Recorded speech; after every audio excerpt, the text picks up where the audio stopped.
کر رہے تھے۔ کیرول لالیسن میں ضلعی انتظامیہ کا ذخیرہ اندوزی کے خلاف کریک ڈاؤن جاری۔ نجی فلور مل سے 50 کلو گرام گندم کے 12,000 سے زائد تھیلے برآمد کر لیے۔ ڈپٹی کمشنر نے فلور ملز کا لائسنس منسوخ کر دیا اور مل کو سیل کر دیا گیا۔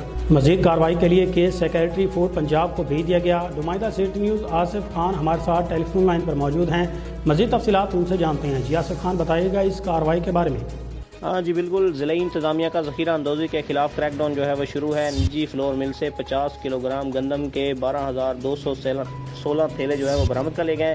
ڈپٹی کمشنر محمد شہباز حسین کی ہدایت پر ڈی ایف سی فوڈ اور اسسٹنٹ کمشنر کروڑ کی کامیاب جو ہے کارروائی سامنے آئی ہے۔ نجی فلور ملز بوٹا برادرز کے سٹاک کا معائنہ کیا گیا، جس میں بدعنوانی جو ہے وہ سامنے آئی ہے۔ یہ کہنا ہے ڈپٹی کمشنر لیا کا رجسٹرڈ سٹاک کے اعداد و شمار اور موقع پر موجود تھیلے میں خاصا فرق تھا۔